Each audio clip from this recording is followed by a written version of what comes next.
Hello from Kingfisher, Oklahoma. We are cruising through the Psalms. We are glad that you are joining us today. Today we're looking at Psalm 124. This is a Psalm of David. If it had not been the Lord who was on our side, now may Israel say, if it had not been the Lord who was on our side, when men rose up against us, when they had swallowed us up quick, when their wrath was kindled against us, then the waters had overwhelmed us, and the stream had gone over our soul. Then the proud waters had gone over our soul. Blessed be the Lord, who hath not given us as prey to their teeth. Our soul is escaped as a bird out of the snare of the fowlers. The snare is broken, and we are escaped. Our help is in the name of the Lord, who made heaven and earth. Yeah, so David writing here to me feels very much like a historic psalm, just a little bit, like possibly he's talking about the waters of the Jordan when they crossed over, or the waters of the Red Sea, but also could just be a battle that David went through, something that he had done or was facing, or perhaps just a metaphor. We like the word picture of the waters going over your soul. I mean, that's pretty good. And of course, gritty. Blessed be the Lord, has not given us prey to their teeth, like our enemies are this wild animal that just want to tear into us. Pretty interesting. But always remembering that our help is in the name of the Lord. And you got to focus on that. You just have to. That if you don't think God is your help, then, brother, you're in trouble. You're in trouble. So if it hadn't been the Lord on our side, though, we're toast. And that is absolutely true now, then, always, forever, that God is our help. And we've got to turn to Him for help. Otherwise, it just won't work. It just won't. So the Psalm, David, of course, right on, as usual. Just telling it like it is, bringing us our focus to the right place. So great job there. Psalm 125. They that trust in the Lord shall be as Mount Zion, which cannot be moved, but abideth forever. As the mountains are round about Jerusalem, so the Lord is round about his people from henceforth even forever. For the rod of the wicked shall not rest upon the lot of the righteous, lest the righteous put forth their hands unto iniquity. Do good, O Lord, unto those that be good, and to them that are upright in their hearts.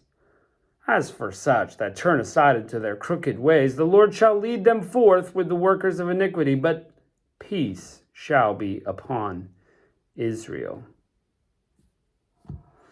Again, pretty straightforward. Love that he's calling Mount Zion to our attention.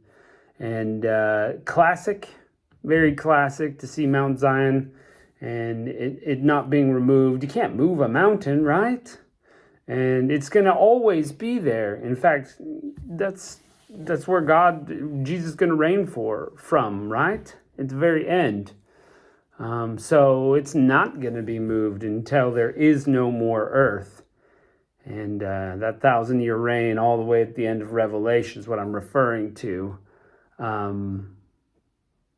So you can't move that. You just can't. And I love the call for God to bless those who are good. I mean, we know people who are trying. We know we're trying, and we want to be blessed in our efforts. But we certainly don't want to see the wicked succeed. We don't. And how many times have our hearts cried out this very thing? Bless the good, discipline the wicked. Can't they have some consequences in their life? Can't they please? And this is the cry out to God, especially when we look at our world and go, it's a mess. What a mess. So anyway, I feel this psalm. I really do. I feel it, that it just kind of speaks to our situation, our nature, that we want to see good people blessed. So, and of course, I mean, without sounding like we believe in karma, I think most people want that, good people to be blessed. And It almost seems awful to say. I mean, in the line of grace, of course we want grace. We need it ourselves, and of course none are good. But even as people, we can see that some people are just trying to get ahead in life, and they're trying to cheat, lie, and steal their way, and we don't want to see those people succeed. But fortunately, God knows more about all that stuff than we do, and we can leave it in his hands. So I suppose that's what we'll have to do, like he needs our permission for that. So anyway, like the psalm. But let's continue on, shall we? Psalm 126. When the Lord turned against the captivity of Zion, we were like them that dream. Then was our mouth filled with laughter, and our tongue was singing. Then they said among the heathen, the Lord has done great things for them. Then the Lord hath done great things for us, whereof we're glad. We turn again our captivity, O Lord, as the streams in the south. They that sow in tears will reap in joy. He that goeth forth weeping, bearing precious seed, shall doubtless come again, rejoicing, bringing his sheaves with him. Okay, now these lines are familiar. Definitely some famous lines in here. They that sow in tears shall reap in joy. Now, this is a tricky part about the Bible, is if you just take those lines, you can make it mean whatever you want. But what a depth of sorrow, because we're kind of doing, 5-6 words in, and all of a sudden we're talking about the captivity. And this is a deep shame for the Israel people. They've been promised the promised land, and they've disobeyed God.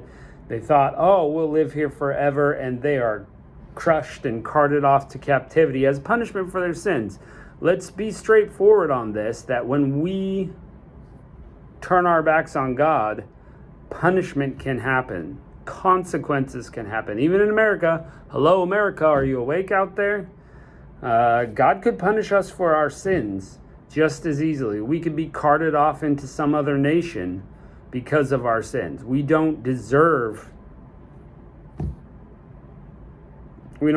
blessings as a nation because we've got a lot of crazy stuff happening, and that was Israel.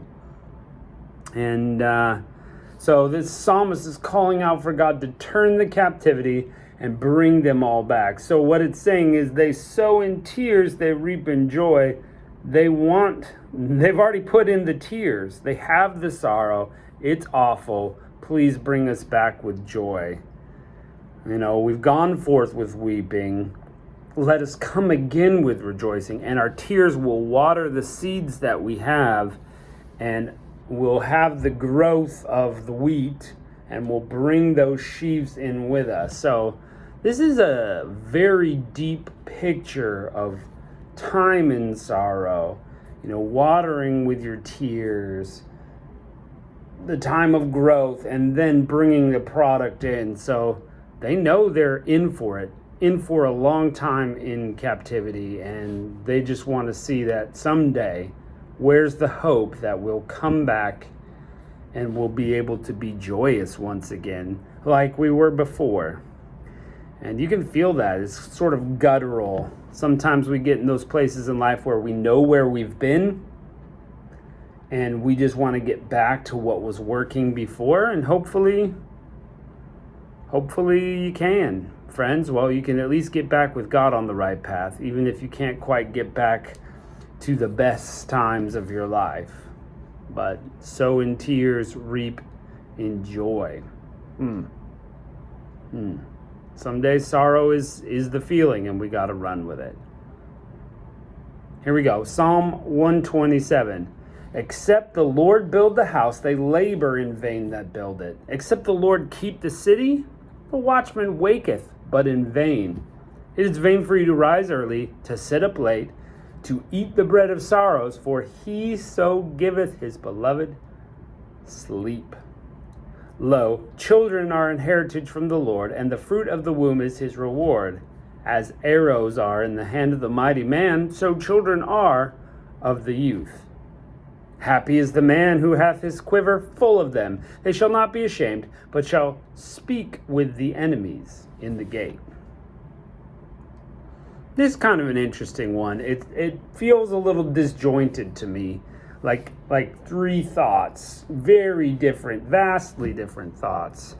It's like, look, God's got to build your house, or it won't work, and so true. If you're not building your house on God, your whole life could crumble in an instant, and you have nothing to show for it. Nothing. You know, Jesus talked about the wise man builds his house upon the rock, and the rains will come down, floods come up, and it will stand firm if you build it on Jesus. But if you build it on something else, it will collapse, and great its collapse will be. So same thought here. And maybe this is a little more geared toward life, and that's the connecting thought for the psalmist here. But in essence, it's the same. And then you get this, hey, you can stay up as late as you want. You can get up as early as you want. You can, muddle through sorrows. But without God on your side, it's all in vain. It's going to collapse. It will not be worth it.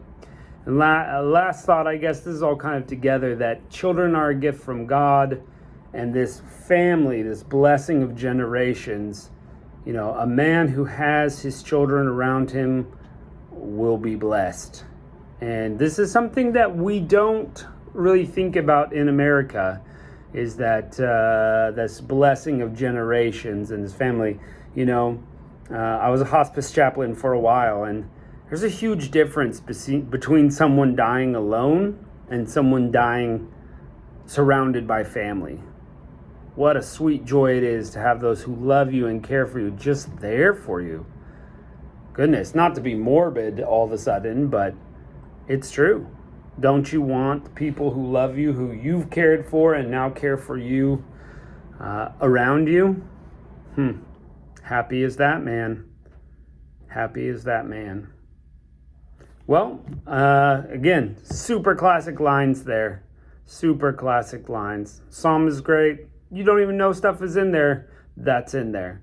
Things we've been running across. So anyway, thanks for joining us today. Join us again for more Psalms, and we'll catch you next time.